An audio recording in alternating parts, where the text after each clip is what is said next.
La chronique économique. Une présentation des services financiers Raymond Sanson, 118 Avenue de la Gare, Montmagny, 418-248-3583. Ah, cette chronique économique qui nous revient tous les lundis, très appréciée. D'ailleurs, je voyais des gens en fin de semaine qui me disaient « Ah, moi, la chronique de M. Sanson, j'aime bien ça. » Alors, ça nous permet de comprendre aussi, parce que ça fait 5 ans que tu nous expliques et que tu nous parles de toutes choses qui concernent l'économie, mais aussi nos économies. Nos finances personnelles. Oui. Et là, tu nous parles ce matin de REER. Ça cotise pas fort?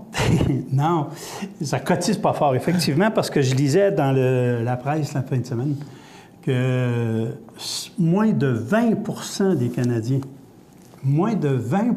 Canadiens cotisent à un REER, vont cotiser à un REER pour cette année, pour l'année 2016. Le message passe pas? Le message passe pas. Et au Québec aussi, on fait face à la même statistique.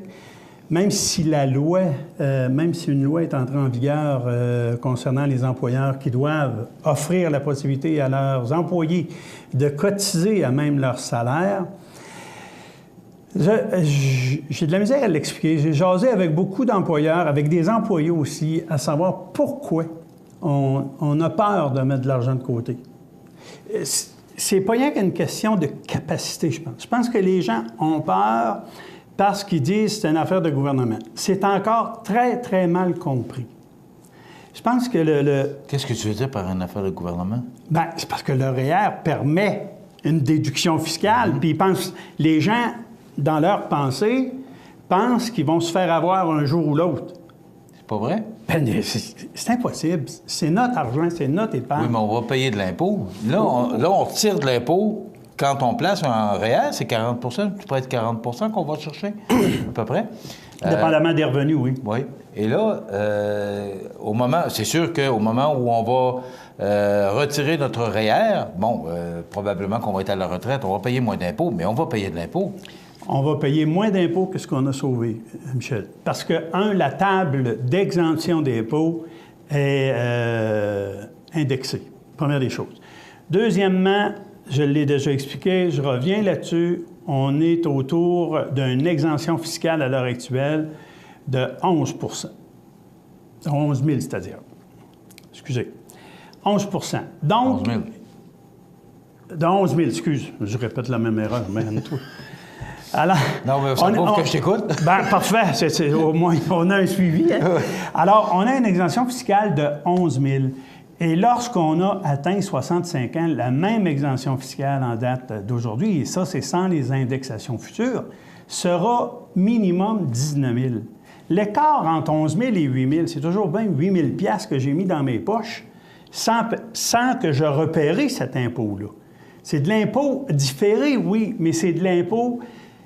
Les gens s'imaginent qu'on peut avoir un régime de pension sans y contribuer.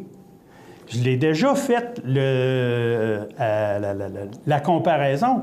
Tous nos fonctionnaires, tous nos employés retraités ont cotisé, mais les Québécois ont cotisé pour eux autres, en plus, à même leurs impôts, pour garantir les rentes de retraite. Mais ces rentes de retraite-là que les retraités reçoivent, ils payent de l'impôt dessus.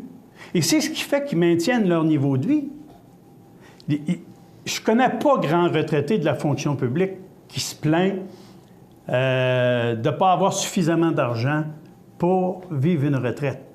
Quand on sait qu'on peut la prendre après un certain nombre d'années, la plupart du temps 35 ans, de travail. Puis je l'ai déjà expliqué, l'espérance de vie, elle est très élevée à l'heure actuelle. Elle augmente toujours. Et là, elle augmente toujours. Alors, comment allons-nous faire face à nos vieux jours si on n'a pas suffisamment d'épargne? Écoutez, c'est bien beau se fier sur l'État. Vous avez besoin d'avoir de l'épargne quand vous arrêterez de travailler. Première des choses, si c'est ça, votre désir. Si vous pensez que vous allez travailler jusqu'à 85 ans, bravo. Moi, je serais un gars qui serait peut-être pensé à croire ça aussi, que je pourrais travailler jusqu'à 85. Mais ce n'est pas mon intention, un. Deuxièmement, je pense qu'il faut, quand on parle de retraite, c'est d'essayer de se payer du bon temps un peu, du moins dans la vie. Et ça prend des sous, ça prend des pesos. Oublions pas que les seules sources de revenus à la retraite, si on n'a pas d'épargne, c'est la sécurité de vieillesse, c'est la Régie des rentes du Québec. C'est pas avec ça qu'on va se mettre riche, hein? Bien, c'est plus le temps de penser à se mettre riche. Il est trop tard. Alors, c'est impensable de prendre une retraite avec ces deux chèques-là. Mais donc, ça veut dire qu'on reste sur le bien-être. Si on veut garder à peu près, je sais pas, une personne qui gagne le salaire moyen, quoi, de 35-40 000? 35-40 000. Bon, c'est quelqu'un qui veut continuer à avoir ce revenu-là et qui a la sécurité du revenu et le régime des rentes du Québec. Bon, ça y prend quoi? Ben là, je vais pas te non, écoute, à l'heure ça peut prendre quoi à peu près dans le bas de laine pour être capable de continuer à avoir au moins les mêmes revenus? Michel, je vais te dire, Régie des rentes, rapidement, là, parce que la moyenne, on dit que le maximum, c'est 1150 par mois. Il y a peu de monde qui touche ça, première des choses. C'est plus souvent entre 6 et 800 $ de Régie des rentes qu'on va toucher. Bon. Dépendamment des revenus par lesquels on a cotisé. Bon, 1 200 $, 14 000. Sécurité de la vieillesse, 6 500 à peu près. Donc, on est rendu à 20 000. Avec 20 000 $ de revenus, le seul avantage que j'ai, c'est que je paye à peu près pas d'impôts, sauf l'assurance médicaments du régime gouvernemental. Bon, à partir de ce moment-là, j'ai 20 000 à dépenser. Mais si j'en veux 35 000, il en manque 15. Il en manque 15. Comment on fait pour calculer 15 000 $ pendant 30 ans, disons?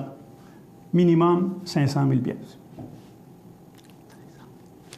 Alors, si j'ai... 500 000? Bien, c'est facile à compter. À 1 % d'intérêt, Michel, 500 000 divisé par 20 ou 25, parce que c'est l'espérance de vie.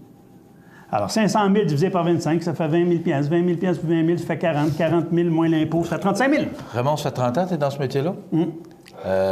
Est-ce qu'il y a beaucoup de monde qui ont 500 000 dans leur bas de laine? À l'heure actuelle, je te dirais, parmi ma clientèle, puis sans exagérer, là, j'en ai peut-être 30 % qui ont atteint ce montant-là. C'est déjà beaucoup. C'est énorme, oui. Si tu parles de 20 % de Canadiens qui mettent des REER de côté, ça veut dire que 30 % auraient 500 000 $ dans leur compte pour prendre leur retraite. À l'heure actuelle. Question. On parle souvent de la Régie des rentes, de la prendre à 60 ans ou de la prendre à 65 ans, justement à cause de ce que tu viens de nous dire. Est-ce qu'il serait mieux de la prendre à 60 ou d'attendre à 65? Bien, moi, je pense qu'il y a des stratégies qui peuvent être développées tout en continuant de travailler à 60 ans. Moi, je pense qu'il faut aller la chercher, la Régie des rentes. Tu veux dire à 60? Oui. Ouais. Ça, c'est une opinion strictement personnelle. Oui. Elle est partagée par plusieurs planificateurs financiers. On va la chercher. L'individu continue à travailler. C'est sûr qu'il va faire croître son target d'impôt, comme on... permettez-moi cette expression-là. Mais il faut au mieux d'aller la chercher tout de suite. Si on n'en a pas besoin parce qu'on continue à travailler, on l'investit totalement dans le REER. Donc, je l'annule de par le fait, parce qu'il y a à peine 1 % ou 2 % des gens qui ont cotisé le total de leur REER dans leur vie. Alors, quand on regarde notre avis de cotisation après avoir produit la déclaration d'impôt, on voit, bon, pour l'année 2017, vous pourrez cotiser tant de dollars en REER. Dans le bas, c'est marqué « cotisation inutilisée ». On est des montants de 50, 60, 100, 200 000 qui resteraient à cotiser.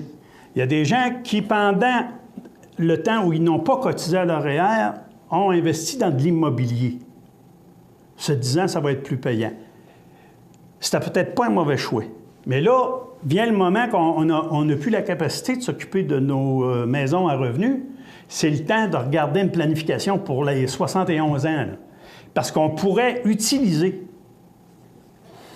le REER pour aller payer le gain en capital qu'on aurait réalisé ou l'amortissement, Seigneur, l'amortissement sur ces bâtisses-là pour combler l'impact de la vente d'un immeuble. Alors, si on fait ça, bien, je peux, par une stratégie, dire, bon, pendant que monsieur va avoir vendu ses immeubles, il va avoir encaissé des sous, on va prendre le REER, on va le transférer au nom de madame. On prend un REER de conjoint pour créer un revenu à madame si elle n'en avait point. Alors ça nous permet, puis tenez-vous bien, là, de fractionner le revenu. Les maisons de monsieur, une fois l'impôt payé, la seule chose qu'il y aura à payer, c'est les impôts sur ces revenus d'intérêt. On peut combler les CELI, on peut également investir dans des fonds communs de catégorie de société ou des fonds communs corporatifs pour éloigner l'impôt, ne produire que du gain en capital avec ces sommes d'argent-là et travailler encore avec une bonne planification fiscale de façon à répartir les revenus. Alors ça, c'est une chose aussi qui est méfiante. On dit que la popularité du CELI a augmenté. Moi, je n'ai pas de problème avec le CELI. La seule importance à laquelle je m'attarde, c'est d'avoir de l'épargne quand on se présentera à la porte de nos 65 ans. La semaine prochaine, j'aimerais ça te parler du régime de rente. Régime de rente du Québec? Oui, parce que si on le prend à 60 ans, mais qu'on vit jusqu'à 95, il arrive quoi? L'argent que j'ai eu avant, en ai profité. C'est très intéressant. On pourrait même dire que c'est un petit cours d'économie qu'on a eu ce matin. Merci beaucoup. Bienvenue, Michel. Très intéressant. Oui, très intéressant. Voilà. Alors, je vous invite à communiquer avec notre ami Raymond Sanson si vous voulez avoir de bons conseils. Les services financiers Raymond Sanson, avenue de la Gare Montmagny, 248-3583. On s'arrête dans quelques instants, les anniversaires.